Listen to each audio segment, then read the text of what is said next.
Bonjour à tous et bienvenue dans ce Morning Bull Live. Nous sommes le 2 mai 2023. C'est le début d'un nouveau mois et surtout pas n'importe quel mois. D'abord parce que c'est le mois où je suis né, mais en plus il y a ce fameux Sell in May and Go Away. En gros, on dit toujours qu'il faut vendre au mois de mai, revenir au mois de novembre, et si vous faites ça sur les 150 dernières années, eh bien vous avez surperformé l'indice. Alors que si vous avez fait l'inverse, c'est une catastrophe. Et si vous êtes resté long tout le temps, c'est pas mal, mais c'est moins bien quand même. Donc Sell in May, Go Away ou pas, on n'en sait rien. En tous les cas, cette année, on n'en parle pas du tout, mais alors pas du tout, parce qu'aujourd'hui, on a des préoccupations qui sont clairement différentes, puisque tout va extrêmement bien, et plus rien, mais plus rien ne nous fait peur.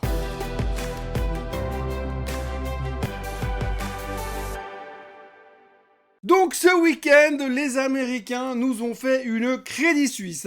Donc c'était simple, on va pas perdre de temps à discuter de ça pendant des heures. JP Morgan a racheté First Republic qui était au bord du gouffre vendredi dernier. On a fait des bids dans tous les sens. Bref, on a créé une nouvelle banque systémique, un peu plus systémique qu'elle n'était systémique avant. JP Morgan a donc racheté First Republic. Monsieur Jamie Dimon est enchanté, c'est génial. Il a même garanti, quasiment garanti au marché, à l'économie mondiale, que c'était la dernière, qu'il n'y aurait plus de soucis, que cette fois la crise était terminée. C'est un peu ce qu'on nous a vendu quand il y a eu l'histoire du Crédit Suisse. Mais bon, il y a encore eu First Republic. Alors il a rajouté quand même qu'il pourrait peut-être y avoir une ou deux autres banques qui allaient partir en vrille.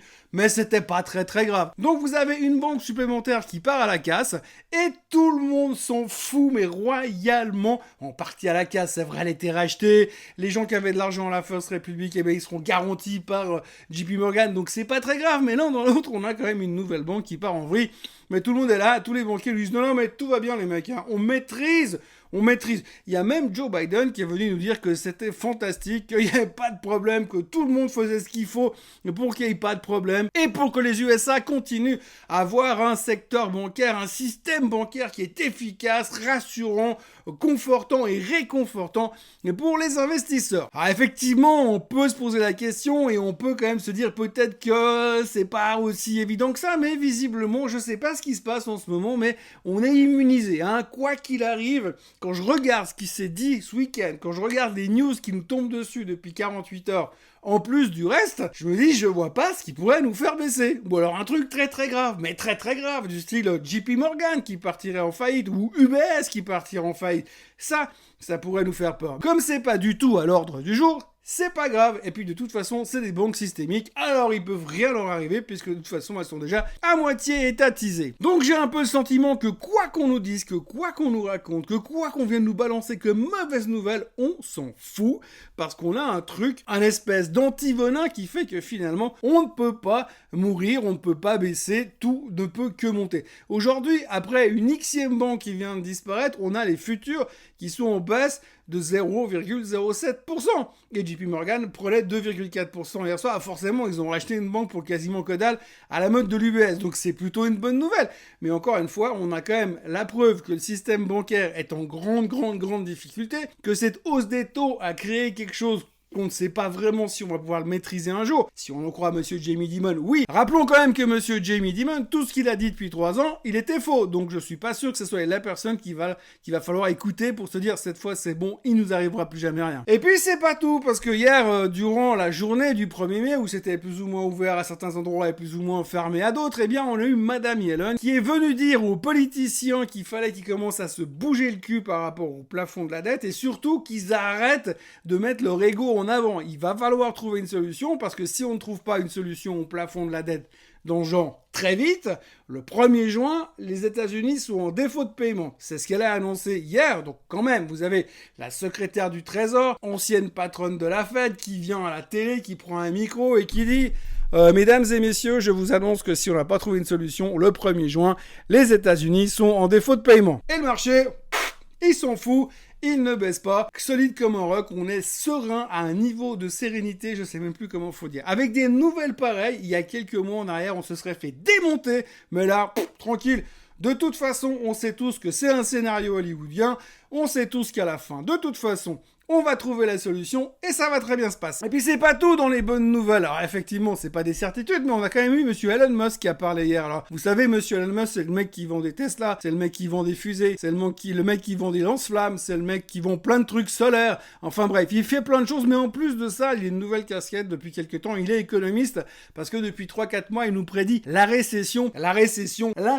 Et il est revenu hier soir pour nous dire que selon lui, on voit très bien, il l'a dit texto, l'empilement de cadavres des banques qu'on nous montre aujourd'hui est le signe que la hausse violente des taux d'intérêt va mal se finir et va nous précipiter en récession. Et selon lui, on n'a encore rien vu ce qu'on va se prendre dans la tête ces prochains temps au niveau récession. Donc monsieur Elon Musk est venu nous dire que c'était la cata à prévoir. Dans la foulée, monsieur Larry Summers. Alors monsieur Larry Summers, pour ceux qui ne le connaissent pas, c'est un des anciens secrétaires du Trésor. Donc c'est l'ancien Madame Yellen, si on veut bien. Et hier, il est venu nous dire que selon ses calculs à lui, qu'il a fait lui-même tout seul dans son salon, eh bien, il arrive à 70% de probabilité d'avoir une récession d'ici la fin de l'année. Donc on est en train de nous dire, la récession, mon gars, tu vas te la prendre, ça va te faire très très très très bizarre, mais on s'en fout, mais totalement, parce que la seule chose qui nous préoccupe aujourd'hui, c'est le meeting de la Fed de demain. Enfin, pour être franc, la Fed, ils se réunissent déjà aujourd'hui, mais ils vont rien communiquer. Par contre, demain soir, en fin de journée, ils vont nous dire ce qu'ils font avec les taux, comment ils vont se comporter après, et dans quelle direction on va aller. En gros, les taux, on sait qu'ils devraient les monter de 0,25% par rapport aux chiffres qu'on a aujourd'hui. Ce qu'on aimerait bien savoir, c'est est-ce qu'ils vont dire, on arrête, on fait une pause, mieux, on arrête, on fait une pause et on pivote, ou mieux encore, finalement, on monte pas les taux, on va commencer à les baisser au mois de juin. Bon, ça n'arrivera pas, mais en gros, on espère des bonnes nouvelles et un discours beaucoup plus dovish de la part de monsieur Powell. C'est là-dessus qu'on s'accroche. Et c'est là-dessus, et c'est probablement pour ça, pour ces espoirs finalement que le marché ne veut pas baisser aujourd'hui. Je ne sais pas pourquoi il veut pas baisser, mais quand je vois les news qui me sont tombées dessus ce matin à 3h quand je me suis levé, je me suis dit c'est pas possible. C'est pas possible que les marchés résistent comme ça. Mais bon, visiblement, on est immunisé. On a trouvé la formule magique pour monter tout le temps et ne plus avoir peur de rien dans l'économie et dans les marchés mondiaux. Donc on va pas se priver, on va se laisser porter par la vague. Donc ce qu'il faut retenir en ce mardi matin post-1er mai, c'est que tout va bien, que les gens n'ont plus peur de rien, que ça va bien se passer et que demain on va probablement avoir une super bonne nouvelle lors de la conférence de presse du meeting de la Fed. C'est à ça qu'on se raccroche. À côté de ça, il y a une pétée de résultats qui vont nous tomber dessus encore. Rien qu'aujourd'hui, on a des boîtes comme Pfizer qui vont publier, comme AMD, comme Starbucks. Donc, il y a du monde et il y aura de quoi rigoler parce qu'on a vu typiquement sur une boîte qui s'appelle Chegg, qui fait de l'éducationnel aux États-Unis. Chegg ont annoncé hier qu'ils avaient battu les attentes des analystes. Donc ça, c'était une bonne nouvelle. Mais par contre, ils étaient assez prudents pour la suite des événements parce qu'ils se rendaient compte que leurs élèves, ils travaillaient beaucoup plus, de plus en plus avec ChatGPT et qu'eux servaient de moins en moins à quelque chose.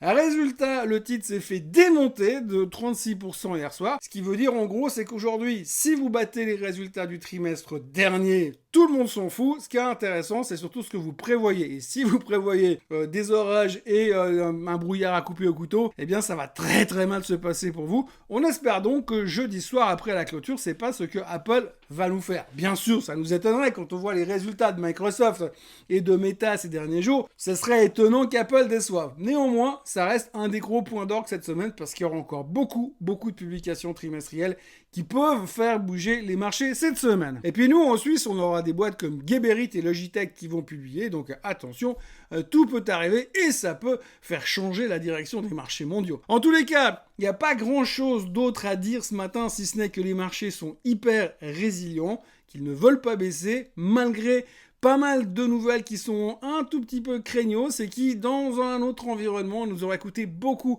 plus cher, mais aujourd'hui, on est visiblement indestructible. C'est comme ça qu'on peut le dire. Voilà ce qu'on pouvait dire en ce mardi matin, première vidéo de la semaine. Je ne serai pas là demain matin, je suis en déplacement professionnel et je serai de retour bien sûr jeudi et vendredi.